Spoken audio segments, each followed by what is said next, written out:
Oh, joy! Inside Star Citizen is back after a few week hiatus due to the 3.7 launch and the 3.7.1 patch. It looks like this week's episode's called Achtung Tasty.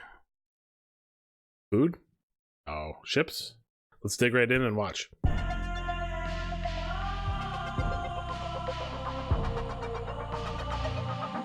Oh, how I missed you. Space stations, stepping stones in humanity's journey through the stars, where you can repair and refuel ships and carriers alike. One of the aims of Star Citizen is to build planetary systems with a variety of stations for you to explore. And through our recent staggered development initiative, what's this ship members or of our his shirt environment say? art team have been working through the last Breathe quarter it to in, develop Lord. a variety of options for the upcoming Alpha 3.8 that aim to bring an exciting array of modular space station interiors to life. Space stations. We brought the new stations. Honestly, I was kind of hoping for crafting after hearing that We leak. obviously wanted some new interiors to match those. One of the big challenges with working procedurally is that you deal with libraries of things like rooms and libraries of props that are all separate from one another and then get pieced together. And what often happens during development is that you don't see a final layout until quite late in development, which makes producers and directors a little bit nervous because they're not sort of seeing an end result till reasonably late. But when it is all set up, when all those filters and rules are all worked out and figured out, the end result is like a much more expansive set of layouts all the way through the development. I like those side panels. Oh, they're animated too. That's What sweet. the new stations I give think us now that the they were existing animated, right? stations didn't is scale, but also variation between the stations as well. So generally, every station The you noodle went house. into felt the same. Now we'll have things where the elevator rooms sometimes come off the hub, sometimes come off the view room. There'll be a food court in some of the stations. There won't be a food court in others. Where shops are, what rooms are used, what adverts are used, all vary between. Just like the quite a lot interstate now. rest stops. So players should be looking forward to just a different experience per station. The entrance right by McDonald's or They not will right by all fall McDonald's? within the same category of rest and relax, sort of utilitarian art style. So they're not wildly different because they fall within the same sort of group of type of station. But there are enough differences between them for the experience at each station to feel different now. Of course, variations to existing rooms and features are certainly cool. But if you're anything like me, and I'm sorry if you are, you probably get irrationally excited by a good food court. Yes, I'm a simple man that likes to go to one place and get a dozen different food options. And Alpha 3.8 is introducing these marvels of culinary convenience to Star Citizens across the stand system. Let's get Eddie with a surprise basic crafting system to make the food. So here is an example of what you'd see if you just brought the food court prefab in on its own without the procedural tool having done anything to it. And as you can see, there's none or very little lighting on the basic food court. So I'm just going to stick a debug mode on just so you can see what's happening here. And this is an example of the base food court. You'll notice there's a lot of stuff sort of missing, including a ceiling in this. And then there's all these 12-meter holes all the way around the walls that basically allow for different things to connect to them. Once it's connected, a sort of transitionary point, an entrance into the food court, it'll start populating the rest of these slots with other things. But before that happens, we have the overlays come in. Now I'm going to flip back to sort of... So all the food courts are going to look the same? Here, and bring in the first overlay. The stations will be different. One of two every time you come to a food court, one of which is a sort of blue theme. And you can see with the overlay, the ceiling has been filled in and some extra adverts, and the blue has come in. What you're not seeing here in this is any extra prop placement because that gets brought procedurally in by the tool afterwards. So we'll pick an overlay. We'll go with even like purple one for now. And on top of lighting, that, then, once the advertisement differences, like even that would make a big difference in. I'll turn those on now. Any of these shops can spawn in any of these holes. Variation so it's that between kind of sort of directed stations. randomness that we really have been striving for with all the rest stops, and that we don't want it completely random in that there's a closed shop in the food court, or it's completely random in terms of where it puts a noodle bar. Hey, it's my headset. Room, do you know what I mean? missed it. But my old there is headset. a way of sort of directing it so that we get things that are sort of appropriate to the location in the rest stops, but also have a certain element of randomness as well.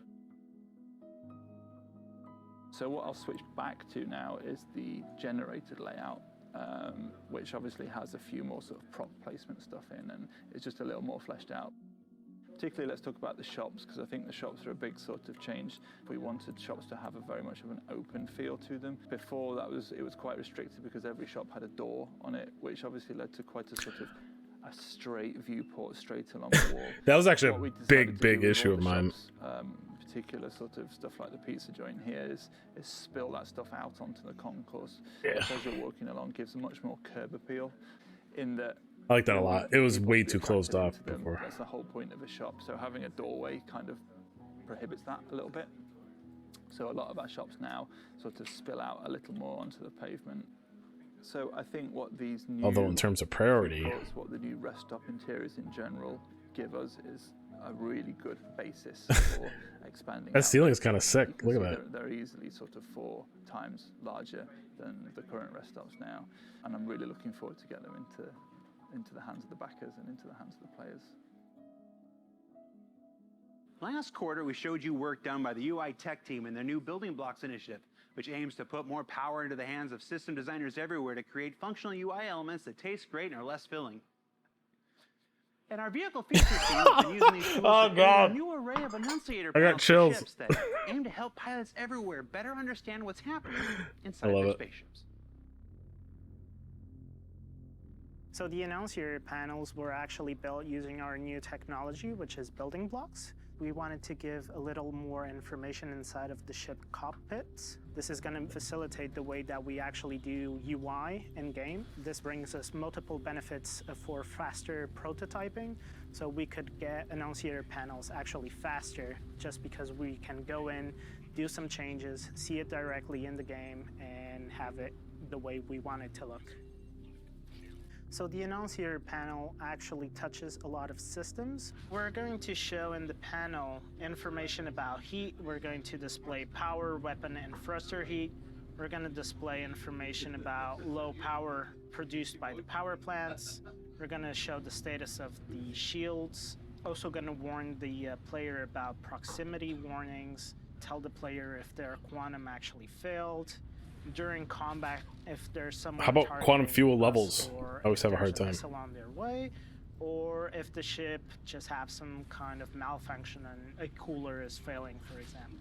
One of the biggest challenges was to gather all of this information, make it visually appealing and easy for the players to actually identify these issues and have a nice way to represent it on the cockpit.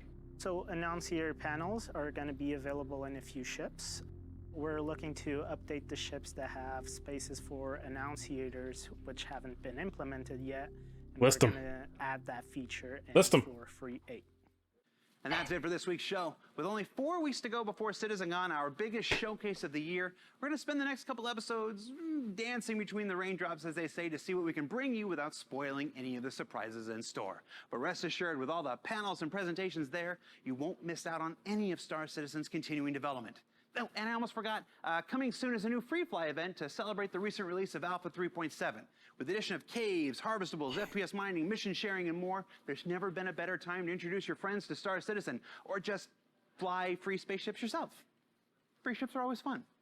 For Inside Star Citizen, I'm Jared Huckabee, and we'll see you next week.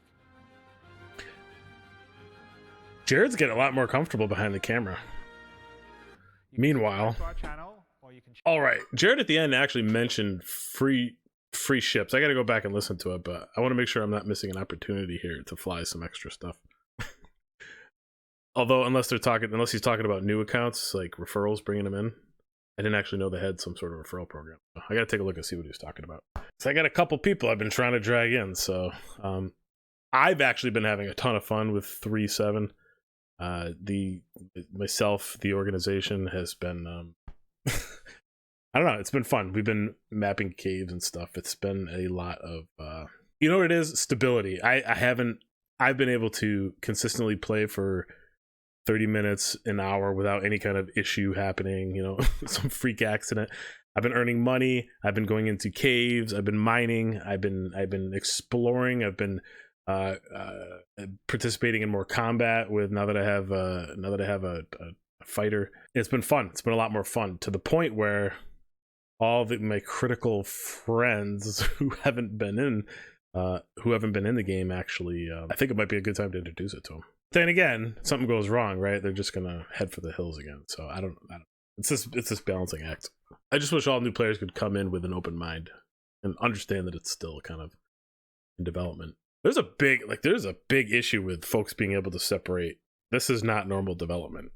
This is not gonna be a finalized game. What you're playing, it's almost like, this is my impression of Star Citizen at this point in time. This thing sucks. You know what I mean? I don't know. It's just, gamers have been so trained for like the other way of development, the traditional way. It's just kind of disheartening. Anyway, I digress. This episode was really short. Not a ton of new information, although I do appreciate the open floor plans. I mean, I'll be honest, I don't utilize the rest stops much. I unless I need to kind of refuel or something. I'm able to kind of complete the loops as is. So, I mean, in terms of priority, it's not one of my priorities, but I do appreciate them opening it up. All the storefronts are kind of open. I kind of hope they do that with the in the future with the, you know, weapons shops and armor shops and stuff like that. Have some of the ship parts spilling out into the space station and stuff like that. That would be cool. I do appreciate that. It's more welcoming, it's more inviting. People can kind of see things, and it's not you don't have that kind of linear structural doors equal modularity, right? You just you see the patterns, you see the repetitiveness of the modularity when there's doorways. So it's good. This will be good for especially for first timers coming in. A much better first impression. It sounds like there's just one, that big ass food court, so it'll go a long way if, you know, all these dynamically, all these lighting, all the advertisements. I mean, hopefully all the stores, the food shops will be different. I didn't see any second floor shops as well. Maybe that'd be cool if they kind of expanded that in some versions. Some are one floor, some are two floor food courts. That was a pretty quick episode. That was I'll be honest, as I said in the beginning, I was hoping for some crafting stuff. If you guys follow my stuff at all, you know I'm anxiously awaiting that. And I'm hoping for the best in terms of the crafting area too. So we'll see where it lands, but in the meantime, good. CitizenCon's coming up pretty quick. Can't wait for that.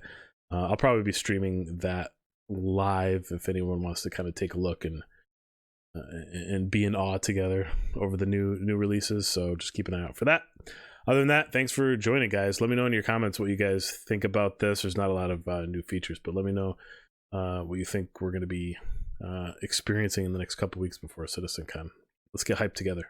All right, guys, I hope you're having as much fun in 3.7.1 as I am. Hope your games are as stable as mine. I'm having a lot of fun, more fun than I've ever had in the game. Starting to rake in some money, which means I'm going to start renting some ships. That's what you really have to do to bring new people in. You have to rent a sick multi-person ship and, you know, have fun together. You got to make sure that happens. All right, guys, thanks for joining again. Hope you have a great day. Hope you have a great week, and stay safe.